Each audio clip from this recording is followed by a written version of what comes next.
and thank you for joining us this morning for our Utilizing Free Marketing Resources webinar. I'm joined today by Matt Fazio from our communications department, and Matt has been with Donnelly-Boland for over 10 years now. He has his Ph.D. and he's going to lead us in the right direction today. And we've helped a lot of clients and shown on a lot of other webinars how to utilize marketing with plans, but often there's a cost involved and there's either a return on investment involved or time and money involved as well. So I'm excited today because we're going to go on a little bit of a different path where it's going to be showing you guys how you can utilize these resources that are free. And you just need to kind of have the right way shown to you. So I'm really excited today because this is going to help a lot of people and show a lot of people a lot of resources that they might not have been using before. So really quickly before we move on, I'm going to do a couple housekeeping items. There's a Q&A at the bottom. If you have any questions or anything to add to the webinar as Matt's going, drop a question in the Q&A pod. But if you just have something to add to the chat along the way, just add it in the chat. We'll be checking these periodically to stop Matt.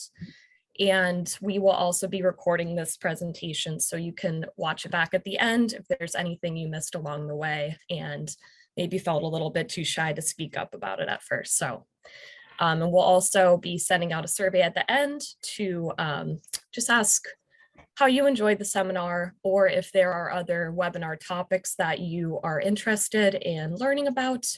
We do review these surveys and really take them into account when we are scheduling our next webinar. So without further ado, I'm going to introduce Matt Fazio and let him take us away. And please speak up. We really love when we have a lot of good questions and have a really robust conversation. I think everybody learns everything when we kind of dive into topics a little bit more. Cool. All right, thanks so much, Anna. So as she mentioned, my name is Matt, and what we do year after year is we try to think of different things that we can present on. And as Anna pointed out, we do different seminars on QuickBooks and different things under accounting. We've done operations, we've done taxes. And for marketing in particular, one of the comments that we got back is that, you know, hey, like these things are good, but all this stuff costs a lot. And Anna and I were like, you know what, maybe we can put together a presentation where we're talking about all free resources. Because the thing is, if you work for a not-for-profit, you work for a small business, you have a limited budget. Okay, you need to know what you can spend when you can spend it. And my hope is that you can get off the ground running today. Okay, so I try to be very, very conscious of the time. We're already starting at 9, right now it's 9:08. And in 1 hour's time, we are going to cover everything. And in that 1 hour, you will become better. And that's what my goal is. And that's what I honestly believe that we can get out of today's presentation. So I'm going to share my screen.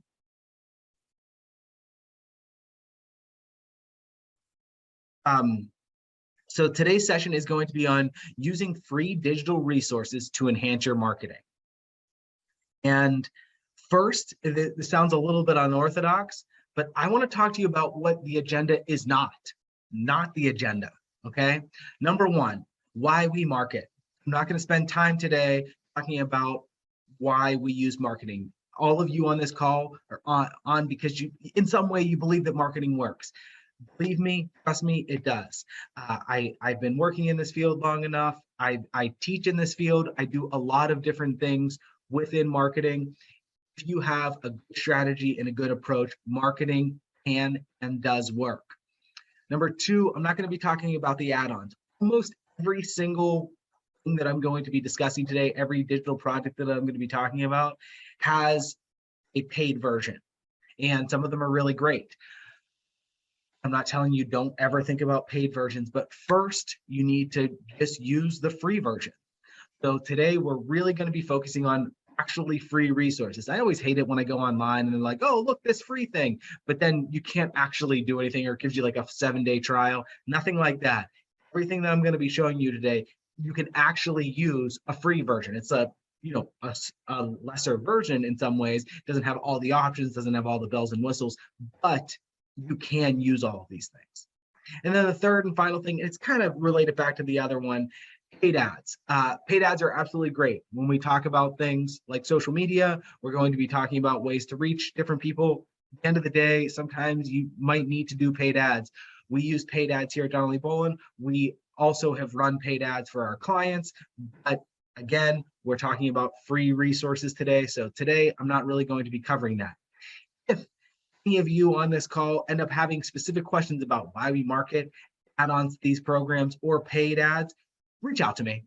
You're going to get my contact information at the end. Anna will make sure that you get everything when she sends out the survey, and I'm fine with that. You can ask those questions, but today we're going to be sticking to these things. We have 3 different pillars that we're going to be talking about, and each one of these pillars has little subsets underneath. 1, we're going to be talking about direct marketing. 2, we're going to be talking about social networks, and 3, we're going to be talking about the web. Direct marketing is reaching people that you know. So think old school marketing, and you had a person's address and you mailed them a letter. You knew that that was going to that person. You didn't necessarily know if they read the letter. You didn't know if they threw it away, but you knew who it was going to. Same thing works for email marketing. So how do you do that? Picking up the phone and actually calling someone, or even texting services. Those are direct marketing tools. Next is social networks. This is your, Facebook and Instagram, TikTok, Twitter, those things. How are you engaging with your social networks? Yes, you have people who follow you, but you're not always sure that they're seeing the things that you're posting, and you have absolutely no idea if they're actually engaging with any of these things on a routine basis without them hitting like, share, things like that. So how do you engage on these social networks? And third and finally, we're going to be talking about the web, optimizing your online presence. And I think that each one of these things is going to be very, very important for you to enhance your organization. You have a small business, you have a not-for-profit, you have a sole proprietorship, something like that. You want to get your marketing out there. You want to start reaching more people. These are the things you should be doing. So first up, direct marketing. As I said, direct marketing is the pillar. And then underneath the pillar, we're going to be talking about HubSpot, MailChimp, and Pexels, and Unsplash. So HubSpot is a contact management system, or a CMS or a CRM. And this can be tracking your actual people. Like the old school Rolodex, now it's online. And how you track these things is very helpful. MailChimp, this is emailing content to the people you know and that you have email addresses for. And then third is actually going to be using stock images in some of these ways. So number 1, HubSpot. You can put all of your contacts in HubSpot. You can use labeling in HubSpot. You can export things in HubSpot. HubSpot is a CRM, client relationship management tool, or you may have heard the term CMS, contact management system. What this is trying to do is it's trying for you to put everybody that you have into a system and then be able to extract those people whenever you want. Donnelly-Boland, we have a lot of different types of clients. So we have accounting clients, and we have operations clients, and we have HR clients, and we have IT clients, and we have communications clients. So we need to track all of those people, associate them with their companies, and also label them so that we could send them direct mailings. So for example, we have in our system, and we do use HubSpot, we use labeling for all of our clients that have communication services. So maybe we want to send them a particular offer or a particular article that we found, and we want to give them some value. We can section off the list and just send it to them. So this is a way for you to track all of your contacts and do something with it. One of the things that ends up happening a lot, especially as organizations get bigger and bigger, is that it's harder and harder to track all of your contacts. I am on the board of directors for the Baldwin Brentwood Whitehall Chamber of Commerce, and I'm a past president there. And one of the things that we ended up coming up with it, and it was very, very difficult, was trying to figure out what our mailing list was like, because we got people at events who were giving us their email addresses. And then we had people on our website, and then there were legacy ones from past, and we didn't even know where they were from. How do we update these lists? What do we do with these lists? So trying to find a system to be able to put this in so that we can routinely update it, so that we know who these people are, who are the active members in the Chamber of Commerce and who aren't. How do we do these things? So that was really difficult in that way. And I think this is a really common thing that a lot of organizations go through. You know that tracking your contacts is really important because you want to be able to reach them whenever you want. How do you do that? Something like HubSpot, and they have an absolutely free version, which is pretty awesome. And this is a way for you to track them, label them, and then export when you need it. So exporting is a way for you to take that list and then be able to do something else with it. And that's what we're going to be talking about next with email marketing. So my 3 tips for HubSpot: analyzing what you want to track. So you need to know right away when you make your list, like, do you want to track name, address, phone number, email address? Maybe you want to talk about like the business, the industry, the services that you're providing. Do you need the person's birthday for your industry or not? I don't know. So you need to think about those things when you start making out the list. So for us here, we have all companies. That means any company that we've had some connection with. We have my companies, which are companies that are related to me. These are people that I personally know, I do work with, things like that. And then DBA active clients, those are our active clients. These are 3 different tracking tools so that we can see things at a glance. And that's number 2, creating your favorites. I think this is really important so that you can, if you know that routinely you want to reach out to a certain type of client, you can label them as such. You can even make something like a list that shows you everyone that you haven't contacted in the last 120 days. And then you can keep that list going down. But then as you change the contact date, there are new ones popping up because they've been 120 days. And these are ways for you to stay on top of your existing clients. And then last, developing a process for keeping your contacts up to date. I cannot stress this enough. This is the number 1 tip here for HubSpot. If you are using a CMS, a CRM, whatever, you need to figure out a way to routinely update these things. Otherwise, it's garbage in, garbage out. You are going to have a ton of clients that they have old contact information. They're not updated. How do you make sure that these things are routinely updated? I have a quick poll question right here. And does your organization use a CRM? I would just like to know right now, what do you use? Do you use anything? And it's also okay even if you use something in Excel. Do you use a way to track your clients? I'm gonna give you a couple more seconds here. I'm liking the answers so far.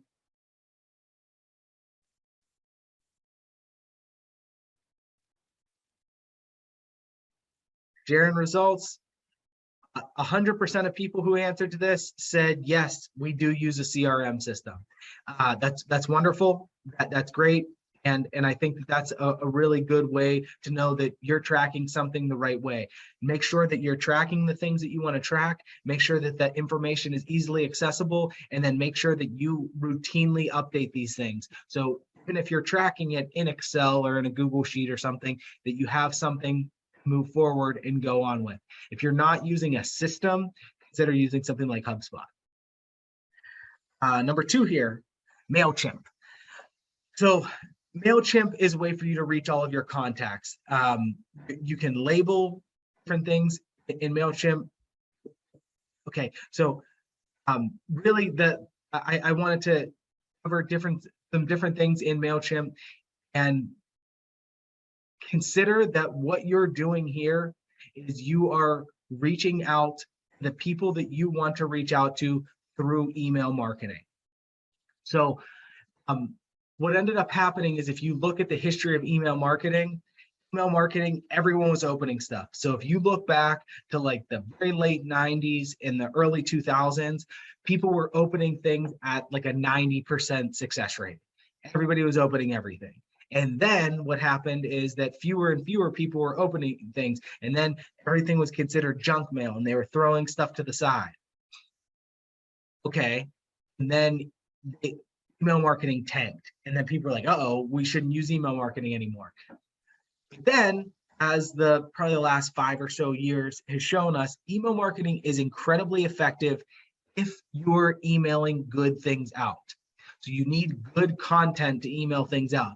You either need to bring value, so that's, you know, you're showing your clients some type of value, or you are giving them offers. So I know that especially some of the clients that we have that are selling actual products, they send them coupons. They send them offers like buy one, get one free and things like that. That's a type of value. Also, some of the not-for-profit clients we have are not just sending things out saying, hey, give us money, please donate.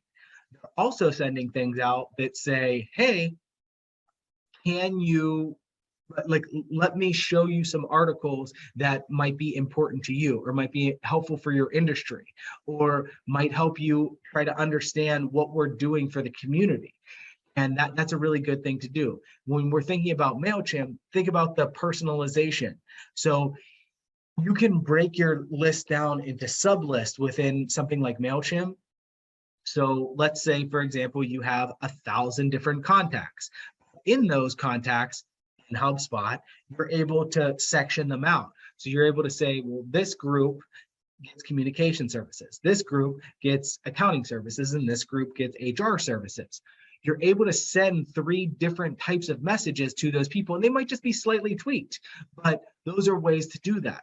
Also, you might be able to send things to different industries. So you might send something different to a for-profit organization than you would to a not-for-profit, or you might send something different to a business than you would an individual. And how you do that really comes down to your personalization. Number 2, within MailChimp, there's tracking. So you can see how many people open your emails. The industry standard right now is somewhere between 20 and 25%. So if a fifth to a quarter of the people are opening up your emails, that's actually pretty good. So instead of sending them one thing, you need to send them multiple things. I like to go one step further and try to look at an individual person and look at the last 10 emails you sent and see which ones actually resonated with people. Where did people click on things? And look at one person and then look and see they didn't open anything in the last 10. They're not seeing your stuff. It's likely going to a junk mail folder. Reach out to them, say, hey, are you getting our stuff? Maybe they'll whitelist you, and then you can start getting on their mailing list so they're actually seeing your stuff. Third and finally here, consistency is everything. If you are emailing out sporadically, you're emailing out once a month and then once every 3 months, and then you're just sending out different things at different times, you're not going to get the results you're looking for. You need to know who you're hitting and hitting them on a regular basis. Think about any of the big organizations that you're getting emails from, Target, Best Buy, Home Depot, whatever. They're sending you emails routinely, regularly. And sometimes you get so annoyed with them that you're like, get out of here. And then you unsubscribe from them. They wouldn't be doing that if it weren't helpful. Here at Donnelly-Boland, we use Constant Contact, but Constant Contact costs money. So that's why we didn't talk about that here today. MailChimp is a completely free service up to a certain number. So there's a threshold that you cannot send that many within a given month without getting the paid version. Within the paid version or within the free version, you can still do that. And one of the really great things about MailChimp is it's still providing you all of the major service listings that they're looking for. You're able to have subsets of lists. You're able to track these things. You're able to send out things routinely to your people. So that comes to my second question. And Does your organization send out email marketing? Number one is for sure. Yeah, we do it. We do it regularly. The next one is from time to time. And then the last one is nope, we should. As I give you a few seconds to answer that one, I want for people to remember that keeping you in the minds of your potential clients is so important. And it's so important for them to think about you, and they need to think about you more than once a year. So one of the things we perform here are taxes. We don't want our tax clients only seeing us once a year. That's not a great thing. If they're only seeing us once a year, they don't feel connected with us. Right now, this group is split 50-50. We have some people who are doing it, and then some people are doing it, but only from time to time. For those of you out there who are only doing this from time to time, really, really encourage you, get a system or process in order to start doing this more routinely. You can track those things in something like HubSpot. You can see how many people are, and then within MailChimp, you can see who's opening, when they're opening, how they're opening, and you can keep tweaking and adjusting that. Third and final thing for the direct mailers, for the direct marketing, is going to be Pixels and Unsplash. So this actually might seem like, well, I could put this into another category, but I'm choosing to put it here for a very simple reason. Pixels and Unsplash are two different websites. One is pexels.com, and the other one is Unsplash, unsplash.com, and they are free. They're free videos and stock photography for you to use. And I really think that so many people don't realize the power of stock photography. Really, anything that you're going to be looking at is going to be using some form of stock photography. Now, huge brands, like UPMC, they actually do photo shoots and photograph their own form of stock photography. But for a regular organization, you need to do that. And when you're sending out things like email marketing, you have all text, it's going to be very, very hard to read. People aren't going to like it. People aren't going to enjoy it. You're going to have far less engagement. So use some pictures. That's it. It's very simple. You go to something like Pexels or Unsplash, and you can download them directly to your device and put them right embedded into your email marketing. One of the things that I really like for this is that you're able to convey concepts and ideas with your pictures. So a lot of the pictures used today in this presentation are from Pexels and Unsplash. They're two different sites. I actually think that Unsplash has better photography, but Pexels has far, far more options for videography. So for your videos, they're both great. And sometimes, like, I go on one and then I go on the other and I try to find a good picture for a particular post or a particular email. 3 tips here. Save your pictures for future use. One of the things that non-marketing people sometimes get confused with is like, I use that picture, I can't use it again. Sometimes that redundancy is okay. They start getting that feel and that vibe from you that, okay, this is who you are. Next up here is find the right picture. Not just type in the first thing and pick the first one. Think about it for a second. Does that picture meet the message that you're trying to portray? And could you spend another 2 minutes to try to find a better picture that would better encapsulate your feelings? Third, and you're going to start seeing this consistently throughout the presentation, consistency is key. Making sure that you're doing things are consistent from one to the next. So when you're making these pictures, do they all feel like similar types of pictures or not? So in this form of consistency, I'm starting to think of the ethos, the vibe, the overall feeling that you're getting from the types of pictures that you use. So if you start using things like, let's say, for example, you're using like graphics, where it's like more like artwork, then you're using stock photography, and then like you're using different things, it doesn't jive together. It doesn't all come together. First question in here, how do you know which pictures are free to use, no license needed? That's a wonderful question. So the answer to this question right here is, how do you know which ones are free? On both Pexels and Unsplash, they will let you know on the download screen if it's free to use or it's not free to use. So both of them have ads from their providers.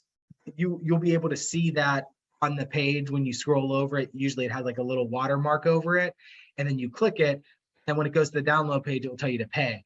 The other ones, that it will not have that thing to pay.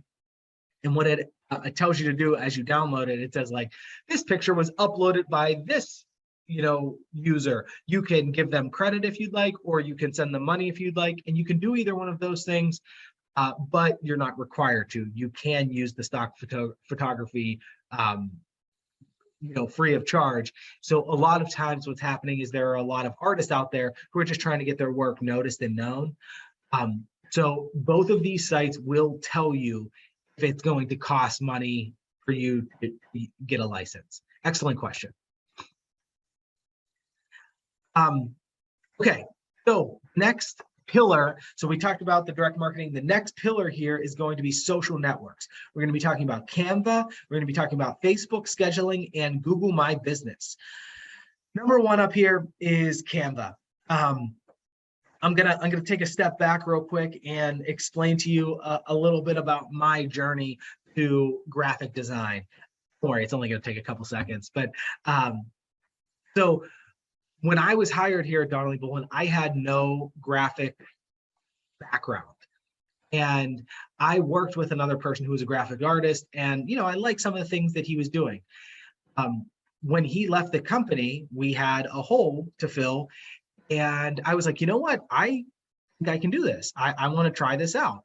And I spent many nights and weekends and months and years trying to learn graphic design on my own. I was looking up YouTube videos. I had a number of graphic design friends. I had people come over to my house. I used to say, hey, I'll buy you pizza if you come over and you show me how to do this on Adobe Illustrator. Or, hey, can you teach me some of the ins and outs of using InDesign? I spent years crafting this to get better and better and better at doing graphic design. And then when Canva came out, and Canva, if you don't know, is a free service, or the paid version, but a free service that has templates for everything. And I was incredibly salty. I was like, no way. I spent all this time learning this. Canva, that's garbage. It's not good. And then I used it and I was like, wow, this is really good. Canva is excellent for social media marketing. Absolutely excellent. It will be able to do about 80% of the things that you need to do. There are more specific things, there are more nuanced things, there is still an absolute role in place for true graphic designers. You shouldn't be making, your brand's logo with template stuff. You shouldn't be making unique videos that you really want to stand out on YouTube or something on Canva. When you're talking about posting on social media, you're talking about making a Labor Day post. Yeah, you should be using Canva. Canva cuts down on time, and it is a really, really, really great resource. The things to talk about under this: content creation. To participate on social, you must have good, rich content. This is easy to use. You do not need to be a graphic designer to use this. If you're saying right now, like, I'm not a graphic designer, I can't do, stop. Use this for an hour one day, poke around and be like, wow, I can do this. There are a lot of things that are very, very easy. And then also, there's a mobile version of this, which is absolutely great. The mobile version allows you to do something right on the go. So if you're trying to make a quick post, boom, you can do it in no time. My 3 takeaways for Canva: use their templates. They have a ton of really great templates. One of the slightly annoying things about Canva is they want you to get the premium version. So it's hard for you to always know what the premium version it is and what it isn't. Usually it has a little star next to it, or it says pro underneath. But sometimes that kind of gets lost in the shuffle. So you think that you can use something, but then you actually can't. There are plenty of free things, and you can filter by the free things. The next thing on here is to develop a theme for your brand. Kind of going back to the consistency I was talking about with the types of pictures you should be using. When you're thinking about Canva and you're thinking about the consistency, how your brand should have colors. Your brand should have the same fonts that you're using for different things. Your brand should have that same ethos. So don't just make haphazard different things and like, oh, this has a bunch of vector files in it with like really cool like animation, and then this over here looks more business professional, and then this over here is using Comic Sans for the font, and then this over here is using Arial. You want to try to maintain that consistency. So you can use their templates. Let's say you use the font Lato. Every time that you jump in, change that font to Lato, it's going to feel more and more like your brand. Then the third and final thing here, and this is an ongoing struggle. This is not an easy fix. Quality versus quantity. When you have a tool like Canva, you can just pump out the stuff. Boom, boom, boom, boom. I can make 10 of them right away. But there still needs to be that quality portion too. You need to find where that balance is. Yes, you could go on Canva and make a graphic in literally 60 seconds. Is that graphic really going to represent your brand? Is it going to represent your organization? Is it going to be something that you're going to be happy with 3 months from now, 6 months from now, a year from now? So think about that. Also, don't spend too long thinking about that. So think about it like a seesaw. Like you have to figure out where that balance is. How much time do you have? How much of your time can you allocate to these types of resources? And where do you find that happening? Just to add on quickly, sorry, before Yep, Matt you're moves good. on, for a testament for Canva, I too spent a lot of time trying to learn Adobe and graphic design when I first started here. And we have expanded our platforms greatly since the past several years that we've been working at Donnelly-Boland. I'd say I spend not even that much more time on social platforms solely because of Canva and the amount of time it really saves you. So this is Yeah. not one to sleep on at all. This would really help you if you're managing your company's social media greatly. And I think that what Anna talked about there is so important. So saving your time is gold, okay? You have a finite amount of time that you want to spend on your organization, and Canva will help you get there closer in a shorter amount of time. So it's a resource worth using. Very good. Next up here is Facebook scheduling. The reason that I wanted to talk about Facebook today is not because I couldn't talk about all the other social platforms. I've done presentations on how to determine what social platforms you should use. Should you be using LinkedIn and Facebook and Instagram and Twitter? You could use a bunch of different ones.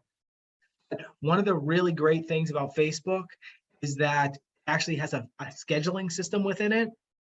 And that can help out greatly for planning, for you to see exactly what you're going to be covering. So batching content, too often we have to create and then post. So what that means is, okay, we want to make a Halloween post. So we go and take a picture, or we make something on Canva and then we go and post it. And then we want to post about our communication services, and we think of it and we say, okay, let's make a post on this. And then we create it on Canva and then we post it. And then everything is that whole process. Every time that you pick up and start and flip, it just takes time. So instead, what you should do is you should be thinking about batching content. So you can say to yourself, like, okay, I know that I want to post on Facebook every time our organization is closed on a business day. Well, seems fine. So you want to post for Labor Day and Memorial Day and Thanksgiving, whatever. Then you list them all out, then you make all the posts at once, and then you schedule them. You're done. And you already have that in a great process. So you can stockpile and schedule.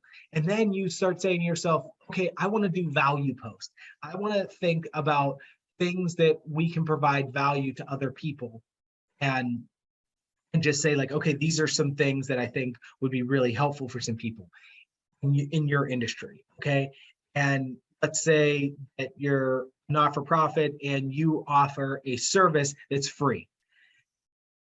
Then you can start posting about that. You can say, you know what, I don't want to over post about this, but I want to post about this once a week.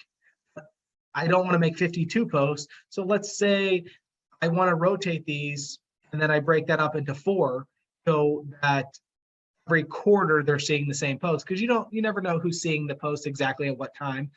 But then you can do that. And then instead of making 50 posts, you have to make 13 or 14 posts.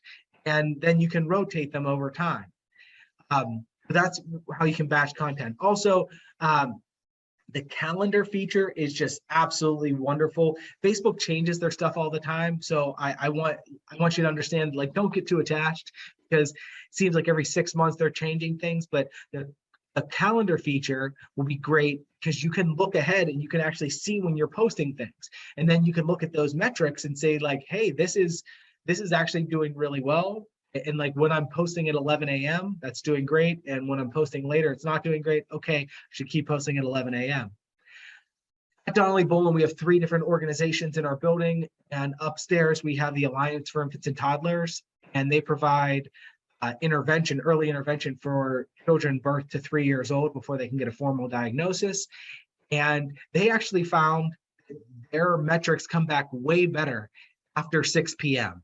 They post things mostly later in the afternoon and to the evening, and that's when their client base sees things. For Donnelly-Boland, we see a tremendous uptick when we post right away in the morning and then at lunchtime, because the business professionals are usually checking their social media more at those times. So it's about you and your organization. So use that calendar feature and then leverage it by not just seeing when you're posting stuff, but when you should be posting things. Another question that came in here: should my company be posting on all social medias, or should we only focus on one? Is it worth it? Okay. In the interest of time, I'm going to try to limit this to about a 3-minute response. You need to understand your values and goals for your organization using social media. So if your goal is to make more sales, or to get more clients, or to spread awareness, or reaching your target market, all 4 of those things sound similar, but they're not. So for example, we have found here at Donnelly-Boland that we can reach more people on Facebook, on Instagram, but we are reaching more decision makers on LinkedIn. So we're seeing far fewer people seeing our stuff on LinkedIn, because honestly, people use LinkedIn less than they do the other social platforms. It's still a good place for us because we're finding better quality leads that way. So when you're thinking about using a platform, you need to think about the time investment it takes, and also what your organization is trying to get out of it. A lot of the not-for-profits that we work with, their goal is awareness. Their goal is to be seen by more people. So blanketing social platforms really is their chief objective. So, upstairs we have HSAO, which provides service coordination for people of varying ages. So they provide service coordination for adolescents as well as adults. So their target market is all over the place. So we're not going to be able to be on one platform for them. We're going to be seeing some different things. Then also, we have worked with other organizations that have a very particular niche that might be TikTok, might be Twitter, and trying to learn about what each one of those does and how you can engage with people, and then how you can metonymize it, switch it to being, instead of just seeing things, to actually getting sales. I think it just comes down to your business in particular. So that's the real high-end overview. If this person would like to send me a message afterward, I'd be happy to talk to you about your organization specifically on that. Third and final point for this Facebook scheduling is repurposing content. That's what I was talking about, trying to take content and use it in different ways. Here's a secret that I'm going to tell you right now. What we're going to do with this at the very end of this session, we're going to highlight the top 3 takeaways of the entire session. And then we're going to clip that, and then we're going to post it on YouTube and on Instagram and on Facebook and on LinkedIn. Then we're also going to take the entire video and put it on YouTube and then post, hey, in case you missed it, check out this entire session right here. So we're using that one piece of content in several different ways. And if you think back about it even more, we sent out an event reminder on Facebook, and we sent out a reel on Instagram. So we're using this same exact one event and making different types of posts about it. So you're repurposing your content, and then you can use them in the future. And then also, this stuff that I'm talking about here will still be relevant 2 months from now. So we can make a Facebook post later like, hey, in case you missed it, we have a presentation in September, check it out, and then be able to reuse that content. That actually brings us to another poll question. And does your organization use social media? Yes, several channels. So that means you're not just using one, you're using Facebook, Instagram, TikTok, Twitter, whatever. Yes, we only use one channel, or no, but we should be. One of the crazy things is more and more over time, I've been seeing more organizations using social media on a routine basis, which is a really good thing because it's a way for your organization to be out there and be seen. And I'm happy to share that right now, yes, 100% of the people on this call are using several channels. So I think that's a really good thing. Moving forward, 3 tips for Facebook scheduling. Facebook and Instagram are not the same thing. They're not. So many times people want to post one thing and just post it on exactly the same way. One of the things is that if you have a link on Facebook, they could take you to an external source. You cannot put that link in the description on Instagram. You have to put it in your bio or something like a link tree. Your orientation for the size for things looks different. Your audiences are different. You can use, there's going to be a lot of overlap, like a Venn diagram, but not everything. So I want you to consider that and think about that. Check out the metrics in Facebook. You'll learn a lot about the types of posts that people like, when you can post, what are people finding most value from, and going on from there.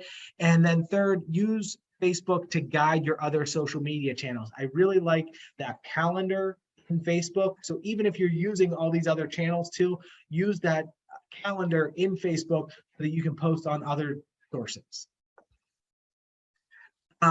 Third, under the social is Google My Business. Google My Business is the thing that pops up to the right when you're searching on desktop that shows you, so like Donnelly-Boland and Associates, when you type in Donnelly-Boland, there's Donnelly-Boland, but also here's the Google My Business page. We have 22 reviews, 5 stars, which is pretty cool. And this is essential. This is where people are going to find you. You need to update your information frequently because it helps boost your SEO. SEO is search engine optimization. That means when people are typing in things pretty close to your business without typing in your actual name, when people type in accountants or consultants, we want Donnelly-Boland to show up, and this helps us do that. And then accurate info only. This is how people will find you. Own this page. Because if you own it, you can make sure that it has your right email address, right phone number, right website. If it doesn't have these things, then Google might find wrong numbers and people aren't finding you the way that they could. This is absolutely essential on that end. My 3 tips for Google My Business. 1, own the page today. If you do not own your Google My Business page, I want this to be the thing that you do right after this session. Well, what is it?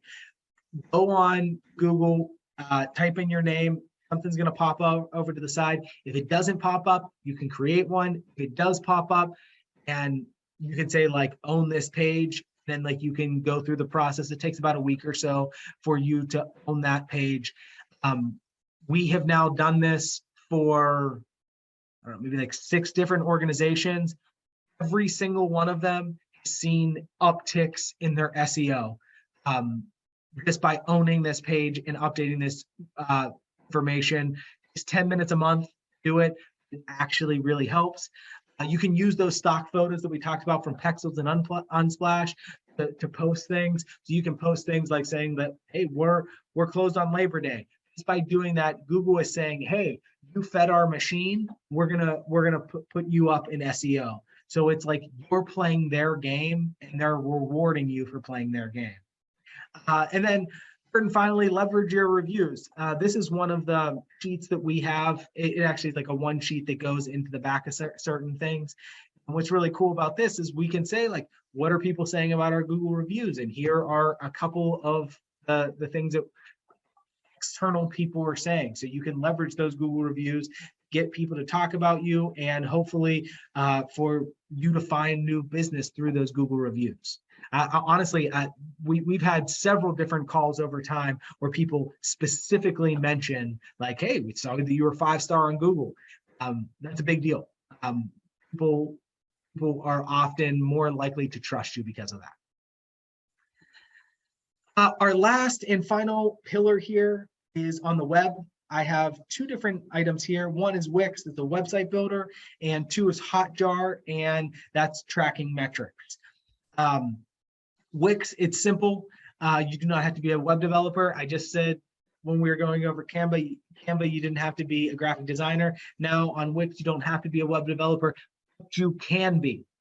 If you actually know web development, you can use Wix, and then you can do any of the hard coding you want on your own. So on our new Donnelly-Boland website, if you've been on it in the last couple of months, we have a brand new website, and one of our web developers here, Joseph, we built it on Wix, but we did several different things for hard coding. So if you go onto our website, you'll see that there's a bar at the top, and then as you scroll down, the bar changes. It's not a simple thing on Wix, so he had to hard code that. And that's what a web developer can do, but you don't have to know all of those things. There have been major changes over Wix over the last 5 years, and it's been incredible. The first time I used Wix was probably maybe 7 years ago, and it was so limited in what it could do. It could build the most basic websites, but that was it. It could not handle too much more than that, whereas this can handle a ton. And you can code anything in here, so you can make it any way you want. And it also has great presets. So if you don't have a website, consider making one on Wix. If you do have a website and you're using a web developer that's costing you way too much, do it internally. Have somebody build it for you on Wix, or you build it yourself on Wix, and cut down on the cost that way. I really like the real-time updates. Outdated websites are a detriment to your SEO. So if you have a website, let's say you're a pizza shop and you're like, it's just our menu, no big deal. You don't change it and you don't add anything, it's not just as good. The search engines, Google, Yahoo, things like that, they're going to see you as being a stale, outdated website that they can't trust. So you have to make minor modifications from time to time so that it knows that this website is being run and operated properly. 3 tips. 1, if you're making a website on Wix, make sure to do the mobile friendly portion. You must be mobile friendly before you launch that website. You need to make sure that right now, I think our web metrics are coming back, and I think almost 80% of people who are seeing our website are seeing it on mobile. That's just the way of the world. Pay close attention to the SEO. So Wix has SEO built into this. And what's really cool about this is you can actually start to see, like, where is the web traffic coming from? And then update your site frequently the right way. And what I mean by that is you don't have to reinvent the wheel. You don't have to change everything, but by making minor modifications, changing out your pictures, maybe especially changing things to your homepage. That's a really big way for Google to notice you. That goes a long way for SEO and for people to find you. What's on here is Hotjar. Hotjar is a freemium service, free or the premium service, which is really cool because it's visual. You can sometimes get formal data just as too overwhelming. You're like, I don't even know what all these things mean. They have big pictures. They say, here are the trends. They explain user behavior. You can add this to your website and it tells you I think it's like 5 per month or maybe 10 per month, where you can actually watch what their mouse is doing. So it takes random people and it shows you what they're spending time on, where they're scrolling on, what they're trying to click on. So you can fix any issues or mistakes with your website. That's incredibly key. And then also it can actually tell you what's happening in real time. So if you are having clients who are bouncing off your website too fast and not calling you, why aren't they calling you? What should be more engaging? And you can start to piece that together so that you can put together a really great website that you can be proud of, that people are going to find you, but also that people are going to use and be able to go through that funnel the way that you want them to. 3 tips for Hotjar. 1, don't overreact. Just because your website is up for or Hotjar is on your website for a week, you're like, oh no, we thought the metrics would be so much better. Cool it. Then just look for trends. Okay, where are things going up and down? Why are they changing? Because in a day or a week or a month or really even a couple months, that could kind of be anomalous. As soon as you get 2 quarters, that's when you can really start to trust your metrics. And then respond to your findings. Don't just, like, if you're not going to do anything with Hotjar, don't use it.